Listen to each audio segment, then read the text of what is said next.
Episode 10. The Diamond Mine That Was Cursed. Steve had mined for years, but he'd never seen anything like this. Deep beneath a mountain biome, past lava pools and abandoned mine shafts, he found a tunnel that didn't belong to any player. The walls were perfectly smooth, almost carved. At the end of it, glowing faintly in the darkness, was a cluster of diamonds, more than he had ever seen in one place. But there was something wrong. No mobs, no sounds, not even the drip of water. Just silence. And carved into the stone above the diamonds were 3 words. Do not mine. Steve hesitated, then raised his pickaxe anyway. The moment the first diamond broke, something moved in the dark. Back at his base, Steve admired the diamonds. 12 in total. But that night, something strange happened. His chests opened on their own. Torches flickered.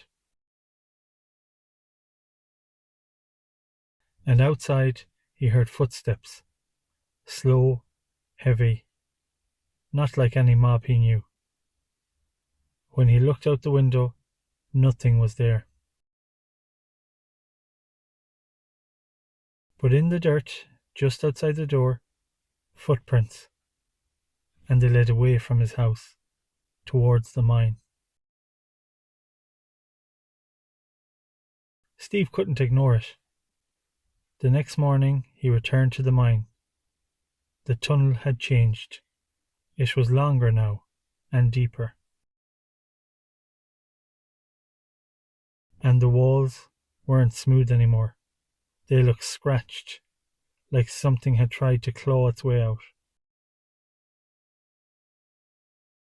At the end, where the diamonds had been, there was a hole, pitch black, and from inside it he heard breathing. Bring them back. Steve froze. The voice wasn't loud. It wasn't even that clear. But it was inside his head. You took what was sealed, the voice said. His inventory suddenly opened on its own. The diamonds began to glow. And then they disappeared. All of them. Gone. And from the darkness in the hole, 2 glowing white eyes opened. Steve ran. Behind him, the sound of stone cracking echoed through the cave. Something was climbing out, and fast. He placed torches, blocks, anything to slow it down, but nothing worked. The sound got closer. Just as he reached the surface, the noise stopped. Dead silence. Steve turned around. The cave entrance was gone. Days passed, but things weren't normal anymore. Animals avoided Steve. Villagers wouldn't trade. And that night, the same footprints returned. Only now, they circled his house. Over and over and over again. Like something was waiting. Steve searched for answers. Deep in an abandoned stronghold library, he found a book, dusty, old, untouched. It spoke of a watcher of the deep, a being sealed long ago beneath the earth, not killed, contained. Its prison. a vein of diamonds, remove them and the seal would break. Steve dropped the book.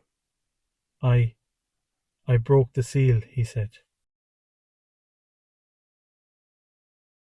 That night it came closer. For the first time, Steve saw it. Tall, shadow-like, limbs too long, and those glowing white eyes. It didn't attack. It just stood there, watching. And then it stepped forward, but stopped at the edge of the torchlight, as if it couldn't cross yet. Steve realized the truth. The diamonds weren't just treasure, they were the lock. Without them, the Watcher was free, but not fully. Not until it reached the surface completely. Steve had one chance: return the diamonds and reseal the mine. But the cave entrance was gone, unless it opened for him. Steve stood in the darkness once more, and the tunnel returned.